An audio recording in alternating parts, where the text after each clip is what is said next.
Intentional, where we ask the question, what if we set intentions with everything we do? I'm your co-host, Michelle, and today Andrew can't be here, but we have a special guest, Tanya Boigenzahn, with us today. Yay! Thank you so much for being here, Tanya. Hi, it's great to be here. Thanks for having me. I have a million things I could say to start off with, but I think I would rather open the door to you and have you just tell us a little bit about yourself, because you changed my life on a level that I will be forever grateful for. And I assume we'll talk about some of that, or maybe a lot of that, during our conversation today. But you and what you do and how you show up in the world is what inspired me and changed my life on a level that I never would even have been able to imagine had I not met you. I had no idea what was coming for me when I walked through your doors that first time. So Oh I'd love you to gosh. tell people about you. Oh, well, wow. Thank you. Well, first of all, it's been wonderful to see you from the very moment I met you and just all the things that you've just blossomed into and keep unfolding. And it's so fun. And I'm really honored to just be a spark in your path. You know, you did the work. I didn't do anything. I just showed up maybe at a time when you needed a catalyst. But yeah, so I'm Tanya, and yeah, I think that's what I'm here to do is be a spark for some people.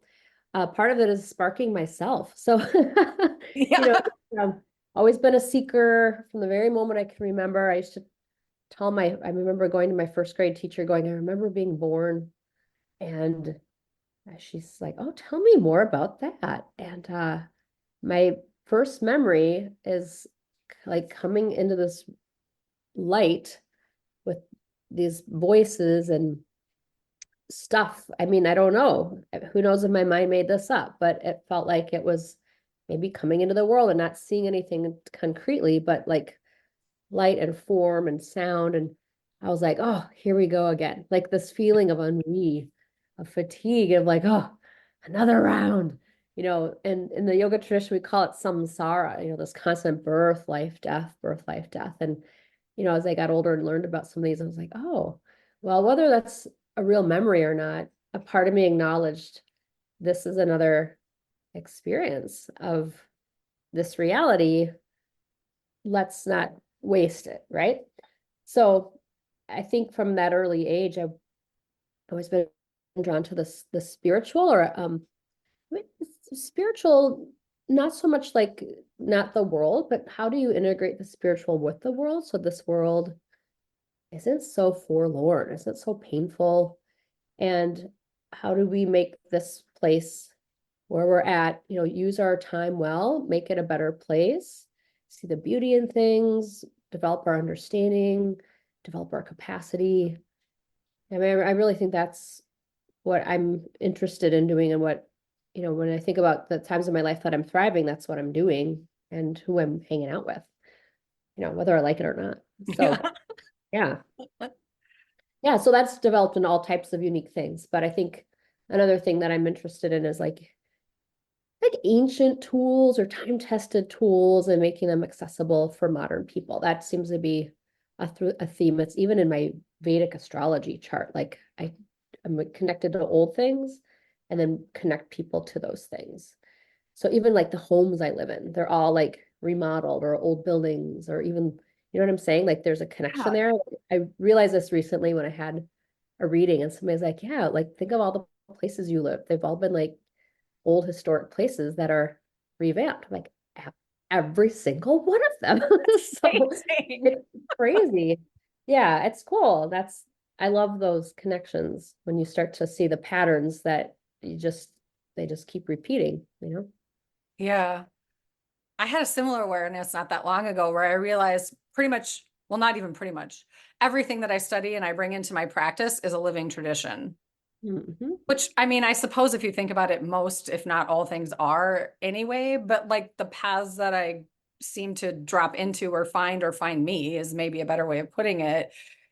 They are like big in the living tradition versus like a lot of them, I don't know, it just feels like they're passed down from, family to family to family, or from, somebody who really has this deep knowledge, wisdom, understanding of it. And then it goes from teacher to student, teacher to student, teacher to student, student becomes teacher. We're all the parts.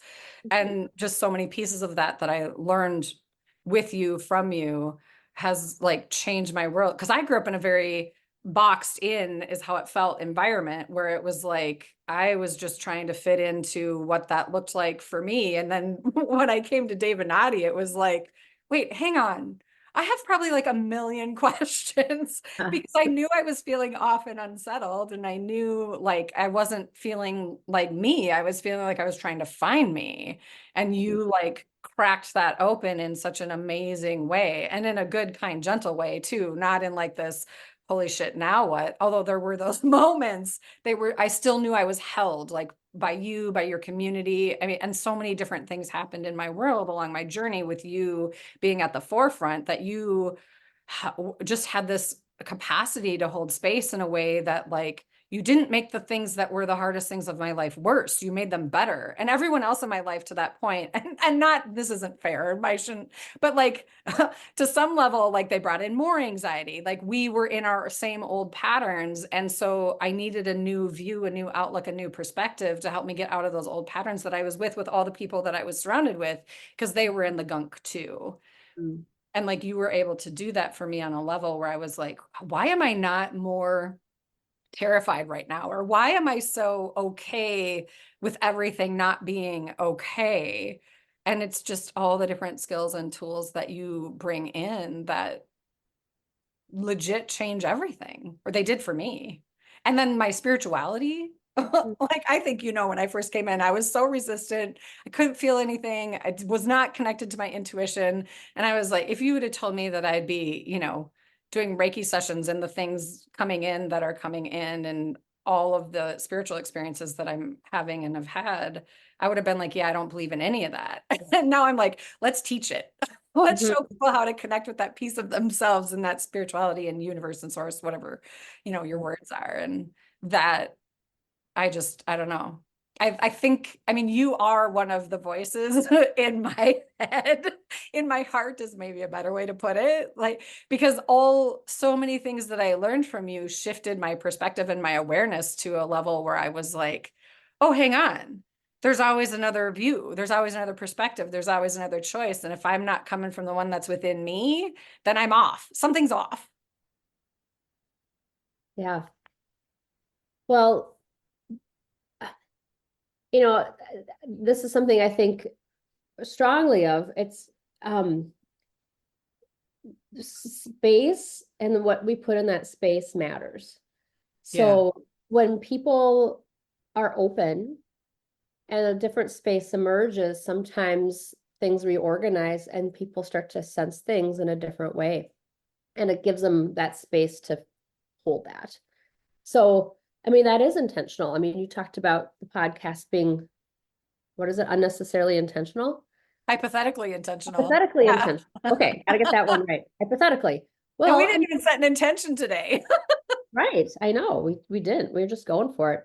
Yeah. But I think that's something when I came to this work, I mean, it was such a aha moment for me, like, oh my gosh, this is what I'm here to do. And I don't know exactly how it'll all unfold, but all I know is the truth I feel inside me, there are pathways to access it, not full of dogma, bullshit, repression, hoarding power, and ways that are life supporting and beautiful and fun. And so, that really shifted my life, and I dedicated myself. Like I remember on my knees, like, this is it. I'm just take me. I'm here to help, and just, please support me in a kind and loving way. And that was it. And off we go. So, in the course of all that, when the intention is clear, then, you got to go through the motions, right?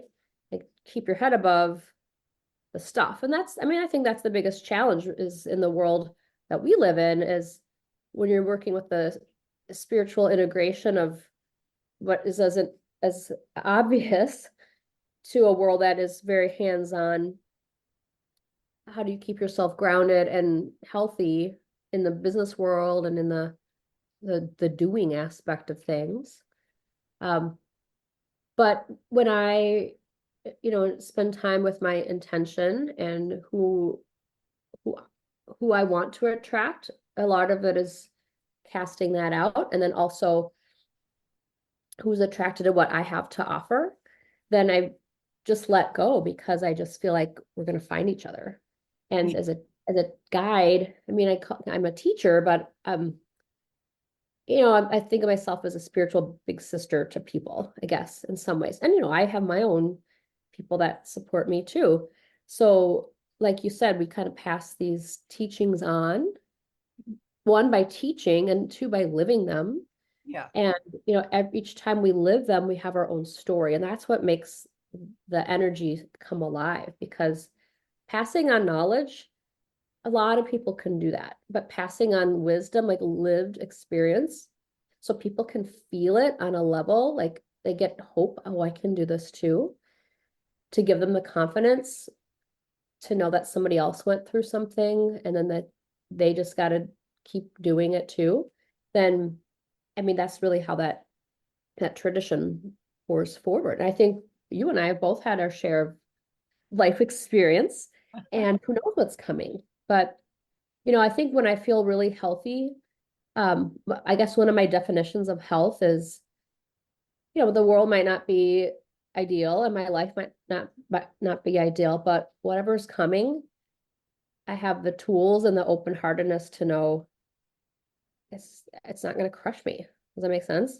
It does. It's what I talk about with my now students and clients, and that is self-trust. And what you just said, that's it. It's not about you trusting yourself to do it all by yourself. It's about knowing that what comes is you're going to be able to support it through you and your resources, your mentors, your guides, your teachers, and your environment, your community. And that's such a huge piece of all of it. It feels like, because as someone who wasn't connected to self-trust or accountability or even awareness when I first, in 2011, when I stepped in to Dave and Addie, it, like, I didn't realize how much of that I didn't have. I was telling myself I had all those things. And then I stepped in and it was like, layers kind of just sloughed off. And then you realize, like, oh, life is so much harder than it has to be when I'm showing it up in this state of protection versus like letting go and trusting that it's all going to be okay. But it's going to be okay because I'm doing the work and I have the tools and I have people like you and your community in my world. And that changes everything. Like, Mhm. as you're talking about all this, I'm wondering, like, how long was it? I mean, you said in first grade, you started you told your teacher, and you've known for a very long time that you're a seeker, but how long, like, what made you decide to turn it into a business and to really, because I feel like Mm. there's something about that, like, you really get to help more people in that way, like a reciprocal way. Right. Yeah. Because I mean, yeah, because my vocation, my time spent in this world versus like being an accountant and then Yeah, exactly. yeah.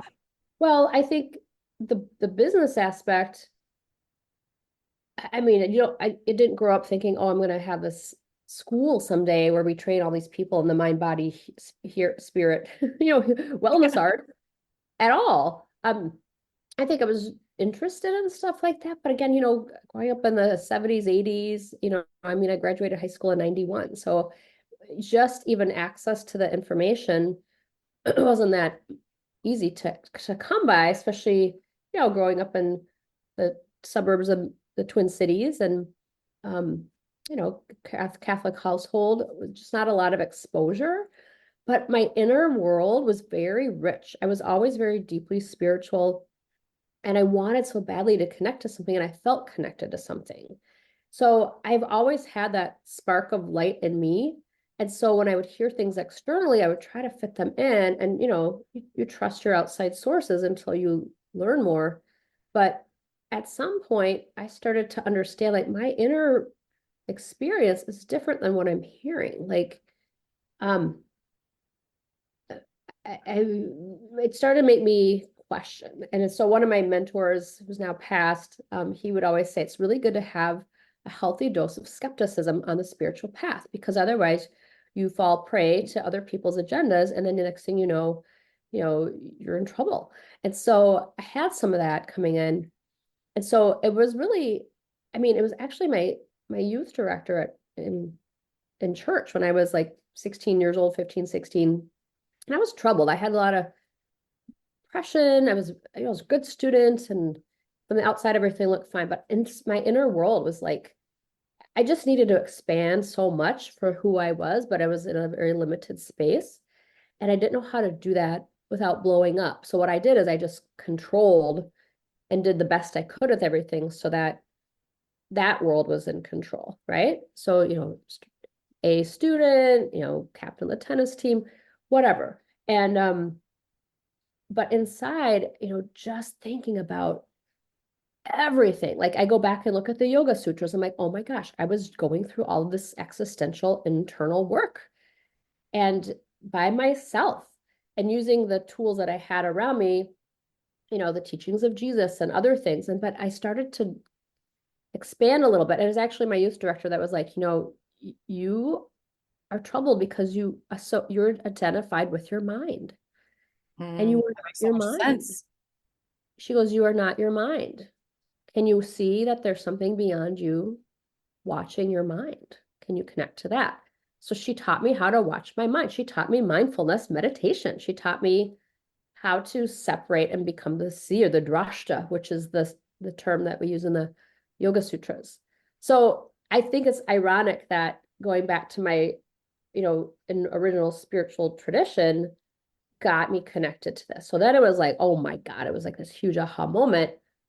That's the part of me that is always thriving. But when I get caught up in the mind, and then I think there's something wrong with me, and I was internalizing that.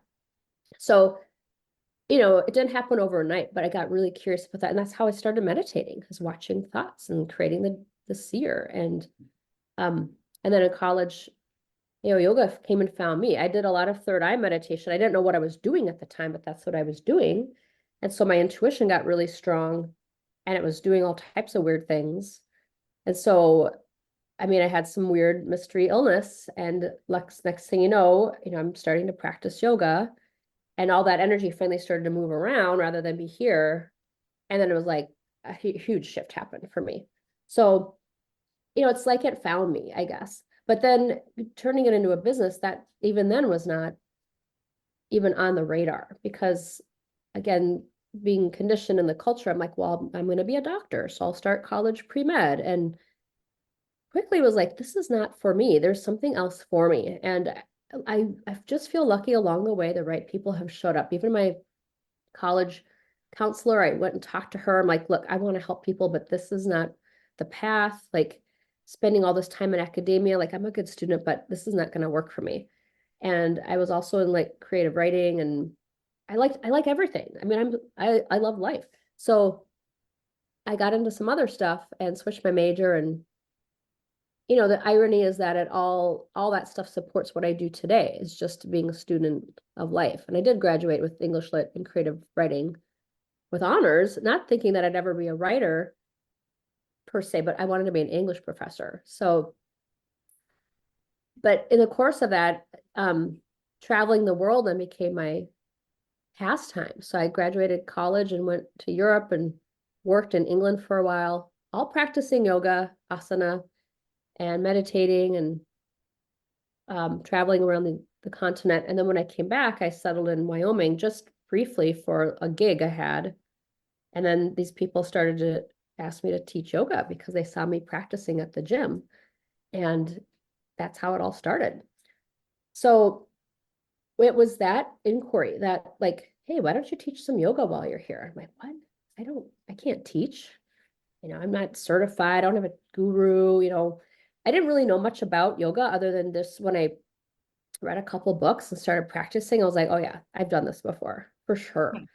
So that's what was so fun about it. It was really something very personal, and it connected me back to that self-trust you talked about. Like it's like quickly everything started to come together in organized files. Like, oh, that's what that was. That was what that was.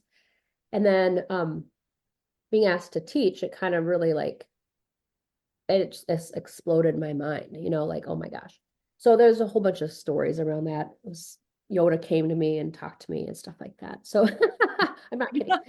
Um, yeah, I had an experience where somebody, literally a physical person, showed up in my life, was like, you're going to teach yoga the rest of your life. And I'm like, what? Then I found out he was a Tai Chi master. And I mean, it was just like, that's it. So, I mean, not everybody gets to have their calling at such a young age. I was 23. But, but again, I mean, at that time in my life, because I knew who I was, I did have fear. I just knew I was going to figure it out. And I was going to take a very different path than what I thought it was going to be. I wasn't doing the doctor path anymore. I wasn't doing like, go build this career and all security. I broke free from some of that conditioning, and it was scary for maybe people surrounding me in my life. But for me, I was like, I'm going to live this amazing, extraordinary adventure. And, and I knew that I could. And when I was in college, one of the classes I took was complementary and alternative medicine. And we had a shaman come in and walked us through the shamanic journey. It wasn't drugs, it was more through breath and sound and stuff.